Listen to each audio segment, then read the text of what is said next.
Chief Navigator Owen Harris ran his fingers across the holographic display, checking the colony ship's trajectory for the third time that hour.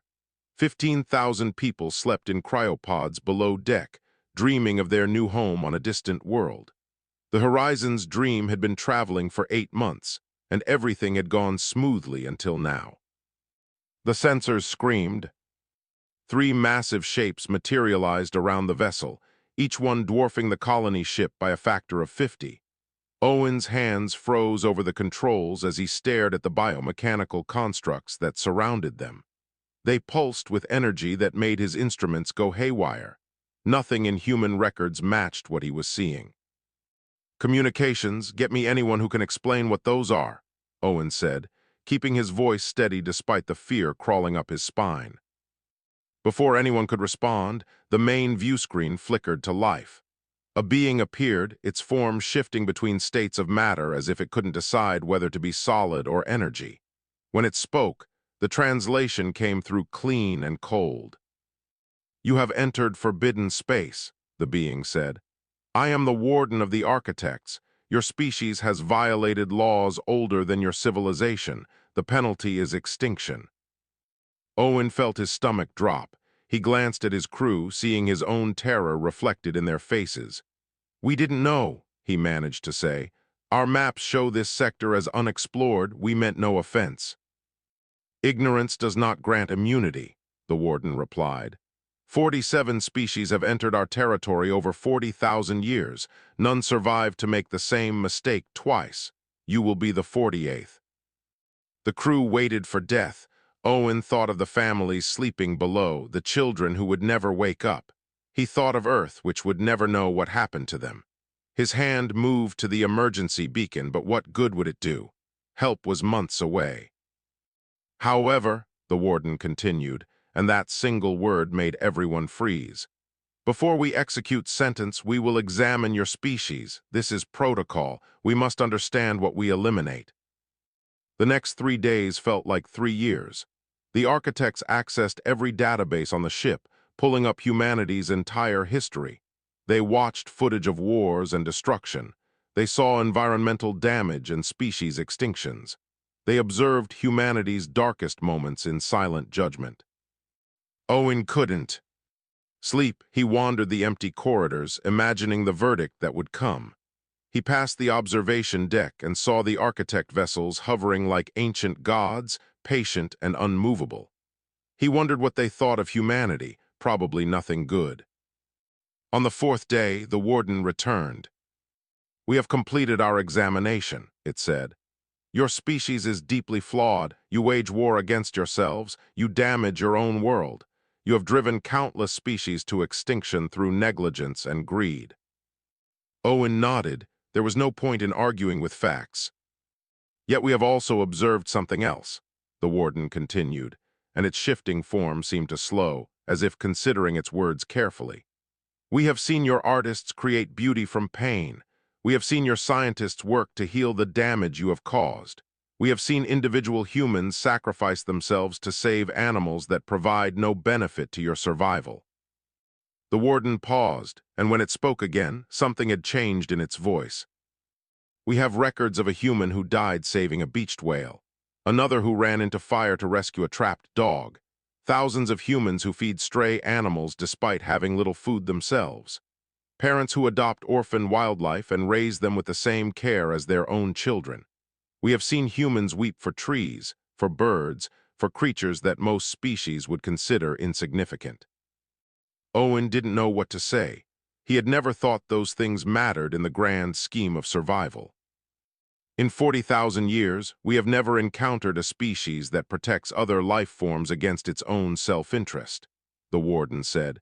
"You call this compassion. We call it anomalous. Our collective has debated for 3 days. Such debate has never occurred before." The crew held their breath. "We have decided to grant mercy," the warden announced.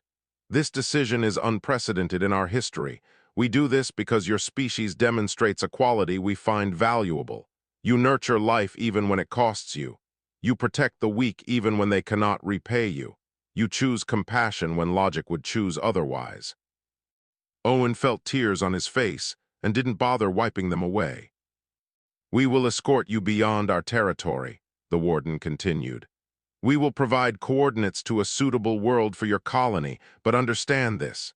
The galaxy is not kind to the merciful, other species will see your compassion as weakness. They will attempt to exploit it. You must prove that mercy and strength can coexist, prove us right or prove us fools." The architect vessels moved, forming a protective formation around the Horizon's dream. They traveled together for 2 days until they reached the boundary of architect space. The warden transmitted coordinates to a star system with 3 habitable planets. "This is where we part," the warden said. "Remember what spared you. Remember that someone chose to see value in your compassion. Let that guide your choices when you meet others among the stars." The architect vessels vanished as suddenly as they had appeared, leaving the colony ship alone in the vast darkness. Owen stared at the empty space where they had been, then looked down at the coordinates displayed on his screen. He opened a ship-wide channel. "This is Chief Navigator Harris," he said. "When our people wake up, they need to know what happened here. They need to know that humanity was judged and found wanting in many ways. But they also need to know that our capacity for compassion saved us. It's time we made that our greatest strength." The Horizon's dream set course for the new coordinates, carrying 15,000 sleeping souls toward a future that had almost been stolen away. Somewhere behind them, the architects watched and waited to see what humanity would become. The legend had begun. Rena pressed her 3-fingered hand against the observation window, watching the human colony below with growing confusion. She had traveled 16 light-years to study the species that broke 40,000 years of architect tradition, and so far she found them disappointingly ordinary.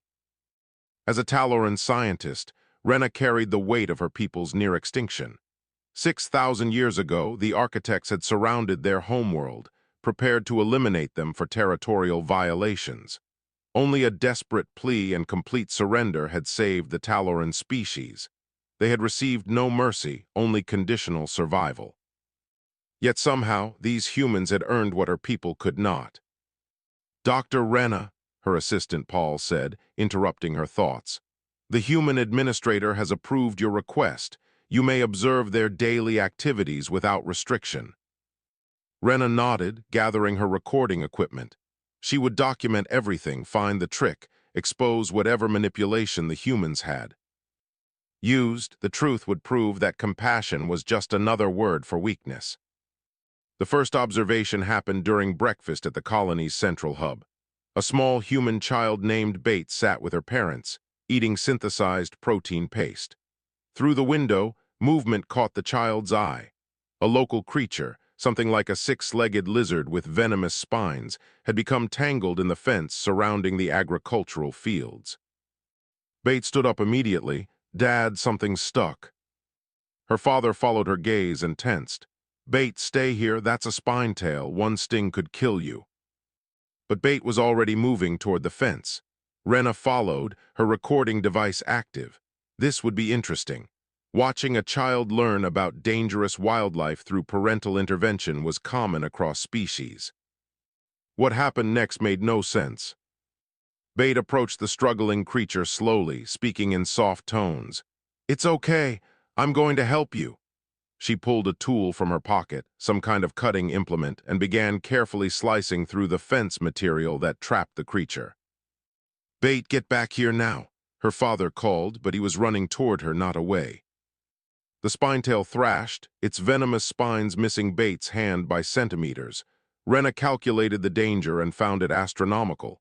The child should retreat. Instead, she kept working, freeing one leg at a time.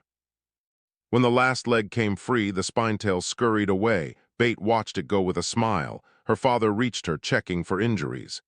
"You could have died," he said, his voice shaking.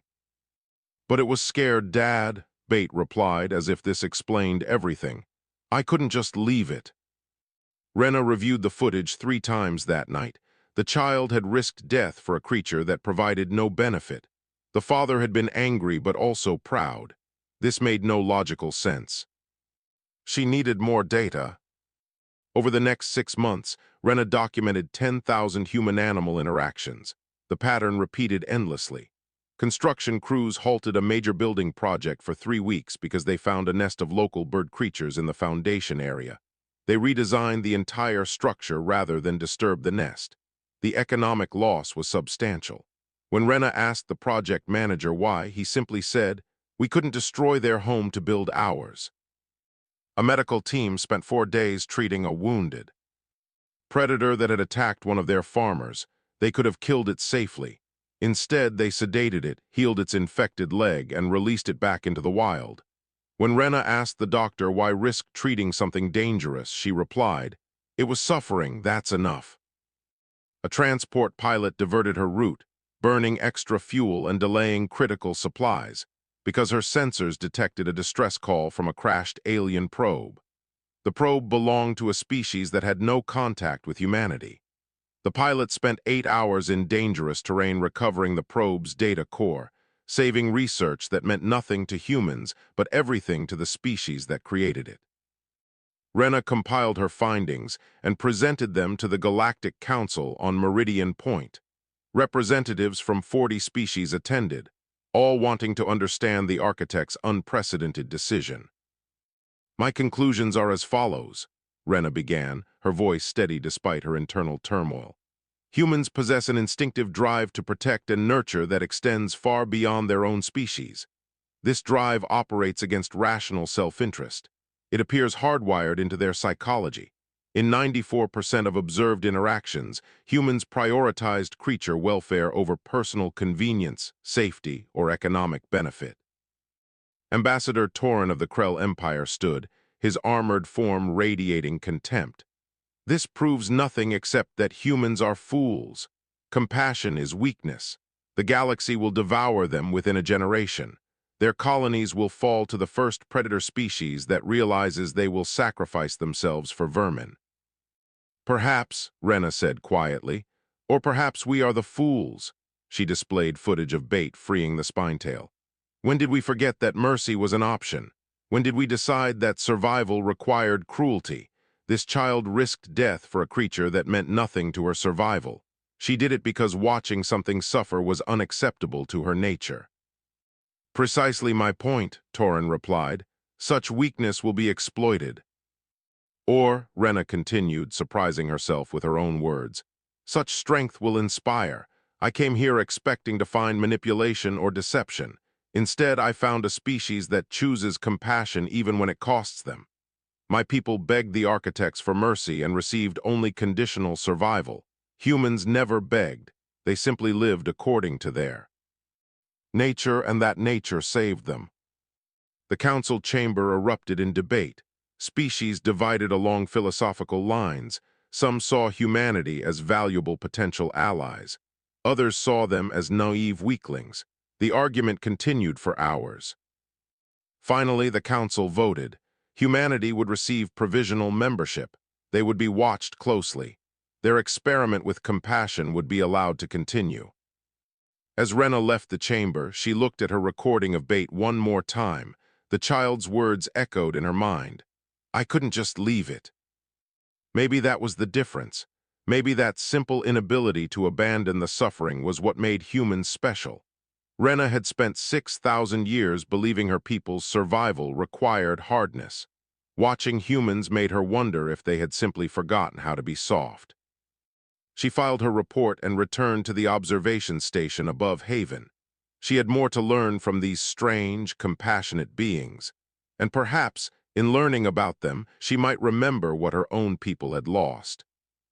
The star was dying, and with it, an entire civilization faced extinction. Dr. Alan Foster stood in the council observation gallery, watching the debate unfold below. For 3 years, representatives from dozens of species had argued about the Myra crisis. The pre-spaceflight species had perhaps 5 years before their sun's instability made their planet uninhabitable. The Myra had no idea what was coming. Their technology was barely industrial age. The prime directive was clear: no interference with pre-FTL civilizations. Contact would expose them to galactic society prematurely, potentially destroying their culture. Better to let nature take its course. Alan felt sick. Ambassador Torren's voice boomed through the chamber. The Krell Empire offers a practical solution. We will evacuate the Myra to labor facilities. They will survive as part of our workforce. This satisfies the preservation requirement while providing economic benefit. The Council may consider this matter resolved. Several species nodded. It was pragmatic. The Myra would live. Their servitude was unfortunate but acceptable given the alternative. Captain Rebecca Stone stood from the human delegation. We invoked the objection of conscience. The chamber went silent. The protocol had existed for centuries but had never been used. It allowed species to refuse participation in council decisions on more grounds. Humanity proposes an alternative, Rebecca continued. We will evacuate the Myra to a prepared sanctuary world. We will provide resources for adaptation without forced integration. We will establish a quarantine zone allowing them to develop naturally. We ask nothing in return. Torren laughed. You would bankrupt yourselves for primitives who will never know your sacrifice. This is exactly the weakness I predicted. Your compassion will destroy you. Rebecca met his gaze. Our ancestors taught us that civilization is measured not by what we take, but by what we choose to give. We reject your solution. We will save the Myra our way. The vote was recorded. Humanity stood alone in their objection. The Council authorized the operation but provided no support. If humans wanted to waste resources on mercy, they could do it themselves. Alan found himself leading the first contact team 6 months later. The operation was called Shepherd's Promise. 60% of humanity's space fleet had been committed. 50,000 volunteers had signed up. The entire human economy had shifted to support the rescue. The landing shuttle touched down in a Myra settlement. Alan stepped out with a small team, carrying translation devices and medical supplies. The Myra scattered, terrified. Their religious texts warned of sky beings who brought destruction. Alan sat down in the village center and waited. Hours passed. Slowly, curious Myra emerged from hiding. They kept their distance, watching these strange creatures who had fallen from the sky. Alan made no sudden movements. He simply sat, occasionally drinking water or eating ration bars. A young Myra child approached first, the way children always do. She stopped 10 feet away, tilting her head. Alan smiled and held out a piece of fruit he had brought from the ship. The child darted forward, grabbed it, and ran back to her mother.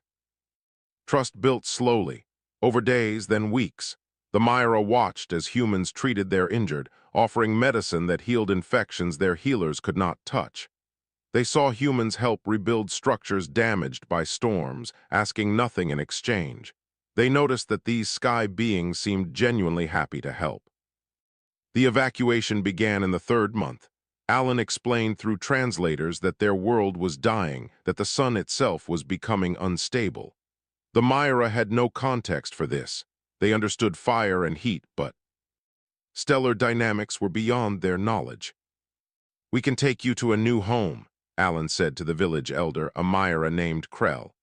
A place where your people can grow and thrive. You will be safe. Your culture will be preserved. Krell studied Alan with large, intelligent eyes. Why do you help us? What do you gain? Nothing, Alan admitted. Except the knowledge that you will survive, that your children will have a future. For us, that's enough. The first transport ships lifted off carrying 40,000 Myra.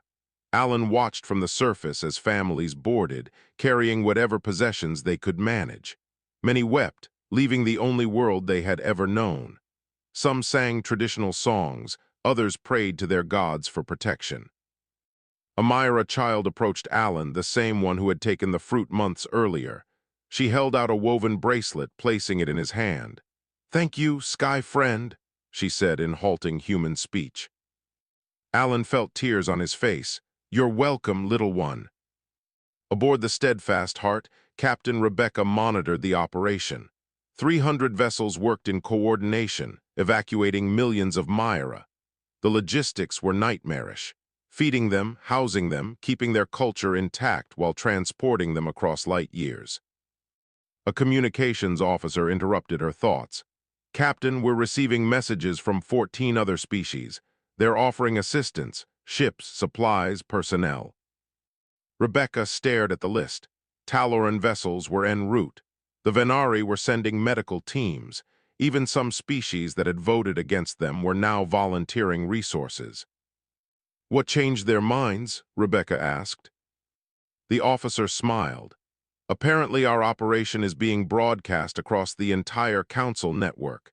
Species are watching humans risk everything for people who can never repay them. It's making them reconsider their own choices." 5 years later, the last Myra left their dying world. 3 million individuals had been relocated to Sanctuary 7, a world prepared specifically for them. Human advisors worked alongside Myra leaders, sharing knowledge gradually, respecting cultural boundaries. The Myra thrived. Within 3 years, they developed their own space capability with human guidance. They maintained their identity while advancing scientifically. Most remarkably, they adopted humanity's protective philosophy. The first multi-species wildlife sanctuary was established by former Myra refugees. They rescued endangered creatures from other worlds, protecting life the way humans had protected them. Former refugees became guardians. Alan visited Sanctuary 7-10 years after the evacuation. The young Myra child who had given him a bracelet was now a young adult, working at the wildlife sanctuary. She smiled when she saw him. "You taught us something, Sky Friend," she said. "You taught us that the strong must protect the weak. That survival means nothing if we abandon compassion. We will never forget." Alan looked at the thriving civilization around him, at the Myra who now traveled the stars themselves, and he knew the cost had been worth it. Humanity had spent a generation's wealth on this rescue. Their economy still struggled. But somewhere in the galaxy, 3 million beings lived because humans chose compassion over pragmatism. And that choice had inspired 14 other species to find their own mercy. The ripple was spreading.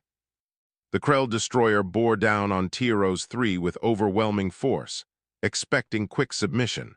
What they found instead was a population willing to fight. Admiral Rebecca Stone watched the situation unfold from her flagship, the Covenant. She was older now, her hair gray, but her eyes still sharp. Beside her, officers from 23 different species monitored their combined fleet. The Compassion Accord had grown beyond anyone's expectations. "Admiral, the Krell are demanding Tyros 3 surrender," her communications officer reported. "They're threatening bombardment if the population doesn't submit within 6 hours." Rebecca studied the tactical display. Tyros 3 was a small agricultural world that humanity had helped 2 years ago. They had built hospitals, schools, and irrigation systems. They had asked nothing in return. Now the Krell wanted to absorb the planet into their empire. "Position our fleet between Tyros 3 and the Krell forces," Rebecca ordered. "Broadcast on all frequencies. We will not allow conquest of those under our protection. Withdraw peacefully or face consequences." The response was immediate. Torin's face appeared on the view screen, his expression mocking. "You dare threaten the Krell Empire. You have no military tradition. You spend your resources on charity while we build weapons. You cannot win." "We're not here to win," Rebecca replied calmly. "We're here to protect. There's a difference." The standoff began. For 17 days, both fleets held position. The Krell tested human resolve with skirmishes, expecting the Accord forces to break. Instead, they encountered precise defensive actions.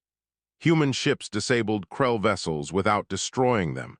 They targeted weapons and engines, leaving life support intact. On the 9th day, something unexpected happened.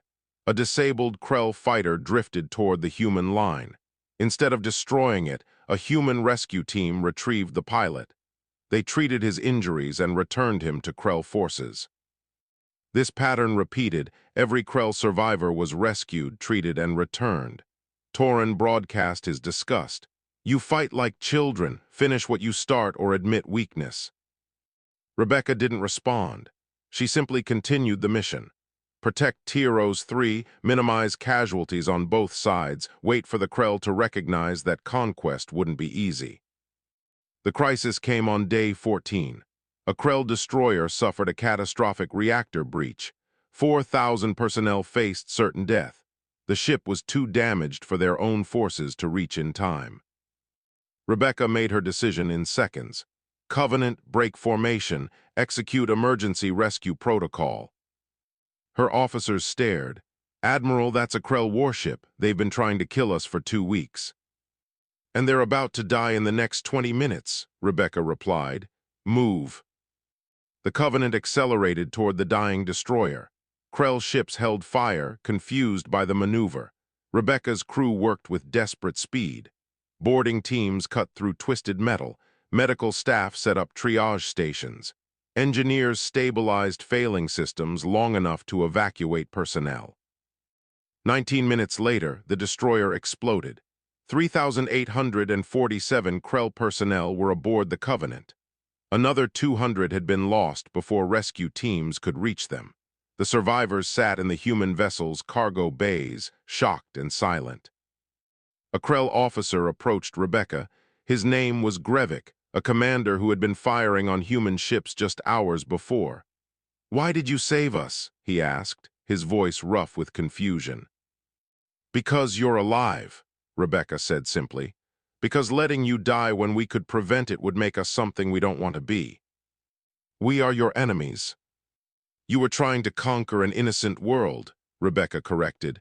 "That made you wrong, not. Worthless, life has value, even when it opposes us." The rescued Krell were returned to their fleet under white flag.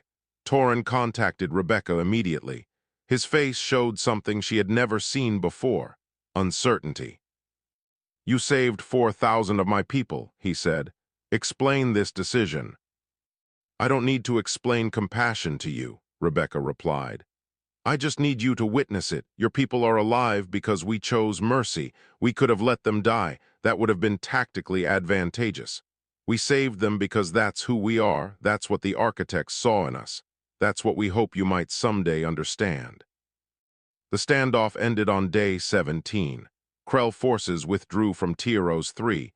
It wasn't a surrender. It was a tactical retreat. But something had changed. 47 Krell officers requested asylum with the Accord. They refused repatriation. They wanted to understand these humans who saved their enemies. Grevik was among them. "My entire life I was taught that strength comes from domination," he told Rebecca during his debriefing. "That mercy is weakness. That compassion gets you killed. Then you saved my life and asked nothing in return. Everything I believed is now a question." The Accord accepted the Krell defectors. They were assigned to various vessels and colonies. They learned new ways of thinking. Slowly, painfully, they began to understand that power and compassion were not opposites. 2 years later, Grevik served as cultural liaison on a human medical ship. He watched human doctors treat patients from species that had been hostile just months before. He saw nurses comfort dying aliens whose governments had declared war on the Accord. He witnessed daily acts of mercy that made no tactical sense. One day, a young human medic named Sophie was treating a wounded soldier from a species currently fighting the Accord. The soldier spat at her, cursing humans and their weakness. Sophie cleaned the saliva off her face and continued treating his wounds. "Why do you help me?" the soldier demanded. "I would kill you if I could." Sophie met his eyes. "Maybe, but right now you're hurt and I'm a doctor. Your politics don't change my job." Grevik watched this exchange and finally understood. Compassion wasn't weakness. It was a choice made from strength. It took more courage to save an enemy than to kill one. Humans had figured out something the Krell had forgotten in their pursuit of power. He began writing reports back to Krell space. Not official communications, but personal messages to former colleagues. He described what he had witnessed. He explained that humans were not weak. They were simply operating from different assumptions about what made civilization valuable. Some Krell dismissed him as corrupted, but others began to question. If 47 trained officers could abandon the Empire after witnessing human compassion, what did that say about Krell philosophy? The cracks in the Empire's foundation grew wider. Rebecca reviewed reports of increasing defections from Krell military. Entire crews were requesting asylum. They brought stories of brutality and oppression. They sought something better. "We're not trying to destroy the Krell," she told her staff. "We're offering an alternative. Every person who chooses mercy over domination is a victory, not in war but in the kind of galaxy we're building." The legend continued to grow. Species across the Council network discussed the standoff at Tyros 3. The story of humans risking themselves to save enemy soldiers spread. Other species began questioning their own assumptions about strength and weakness. The Compassion Accord expanded to 89 species. Humanitarian principles replaced pure pragmatism in most of Council space. The galaxy was changing, and at the center of that change was a simple truth: mercy was contagious. 23 years of silence ended with a single message. The architects requested humanity's presence in their ancestral territory. The transmission was addressed specifically to those who were shown mercy. Speculation erupted across the galaxy. Some feared humanity faced judgment. Others wondered if the ancient beings would extend their philosophy. Admiral Rebecca Stone, now 74 years old, commanded the delegation. She took 5 ships carrying representatives from multiple species: humans, Myra, Talaran, and 3 reformed Krell officers. They represented what humanity had built. The journey to Architect Space took 3 weeks. Rebecca spent her time reviewing everything that had happened since that day on the Horizon's Dream. The galaxy had transformed. The Compassion Accord now encompassed 89 species. Humanitarian principles had replaced pure pragmatism. Even the Krell Empire was changing from within. When they arrived at the coordinates, 3 massive biomechanical vessels waited, the same ships that had surrounded the colony vessel decades ago. The Warden appeared on their view screen, its form still shifting between states of matter. "Welcome," it said. "We have watched your journey with great interest." Rebecca stood before the view screen, feeling the weight of representation. "You gave us a second chance. We've tried to honor that gift." "You have done more than honor it," the Warden replied. "You have taught ancient beings something we had forgotten. We wish to show you something. Please come aboard our vessel." The delegation transferred to the architect's ship. The interior was vast and incomprehensible, filled with technology that seemed to respond to thought rather than touch. The Warden guided them to a chamber where images filled the air, historical records spanning 40,000 years. "This is what we were," the Warden began. Images showed architects protecting primitive species, sharing knowledge, nurturing civilizations. 40,000 years ago, we valued mercy. We saw ourselves as guardians of emerging life. We celebrated diversity and protected the vulnerable. The images shifted, becoming darker. But gradually, we changed. We became focused on order and control. We eliminated species we deemed threats. We forgot that power without compassion is mere tyranny. We became enforcers, not protectors. We lost our way. Rebecca watched architect history unfold. Civilizations destroyed, worlds sterilized, species eliminated. The progression from protectors to executioners was gradual but undeniable. "When we encountered your colony vessel, we intended to eliminate you as we had eliminated 46 others," the Warden continued. "But something in your record stopped us. We saw ourselves as we once were. Your compassion reminded us of what we had lost. Sparing you was as much about saving ourselves as saving humanity." The Warden's form solidified briefly, almost becoming completely material. "You have proven our decision correct. More than that, you have shown us a path back to what we should be. Watching the Compassion Accord grow has been transformative. You took the mercy we showed you and multiplied it across the galaxy." Grevik, the former Krell officer, stepped forward. "You inspired humanity. Humanity inspired my people. The ripple spreads farther than you know. Entire philosophies are being reconsidered because of what began here." The wardens seemed to consider this. "We have made a decision. We are dissolving our empire. We will no longer enforce our ancient territorial laws. The galaxy has outgrown our authority. We offer our knowledge to the Compassion Accord. Medical technology, advanced engineering, historical archives spanning millennia." Rebecca felt the magnitude of the offer. "What do you ask in return?"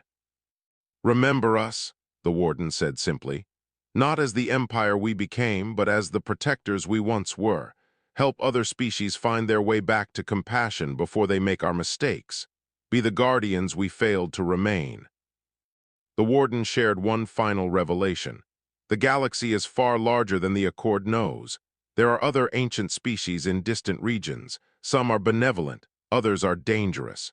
You will face challenges ahead. But we believe compassion is not weakness. It is the foundation of lasting civilization. Prove this truth, and perhaps other ancient powers will remember it as well. The delegation returned to their ships carrying architect knowledge. The galaxy celebrated. The most powerful empire in known space had chosen to step down, inspired by humanity's example. It was unprecedented. Earth established the Galactic Memorial. At its center stood a simple plaque with the warden's original words. "Your compassion is your strength. Prove us right or prove us fools." Rebecca retired shortly after, having served humanity for 50 years. She spent her final days teaching young officers about the responsibility that came with power. Her last words to her students were simple. "Strength means nothing if you cannot choose mercy. Remember that, and you'll understand what saved us." 50 years later, a human teacher named David stood before students from 20 different species. They learned about the day humanity was spared, about choosing to extend that mercy to others, about building civilization on compassion rather than conquest. A young Krell student raised his hand. "Teacher, what made humans special? Why did the architects spare them?" David smiled, having heard this question countless times. "Nothing made us special initially. We simply chose to care when it would have been easier not to. We protected life even when it cost us. That choice is available to everyone. That's the real legend. Not that humanity was exceptional, but that compassion itself is worth pursuing." He gestured to the classroom. "Look around. 20 species learning together. The Myra run rescue operations across the galaxy. The reformed Krell teach cooperation instead of domination. Even the architects have rejoined galactic society as partners. None of this happened because humans were special. It happened because mercy is contagious." The students left class, each carrying the lesson differently. They represented a galaxy transformed, where protection was purpose, where one species' second chance had become everyone's new beginning. In deep space, former architect vessels worked alongside Accord ships. They responded to distress calls, evacuated endangered species, shared medical aid. The ancient guardians had remembered their original purpose. And somewhere, perhaps, other ancient powers watched and wondered if they too had forgotten something essential. If perhaps the young species had something to teach those who thought they had seen everything. The legend was simple. They once spared humanity. Humanity chose to spread that mercy across the stars, and in doing so, changed what it meant to be powerful. The galaxy would never be the same.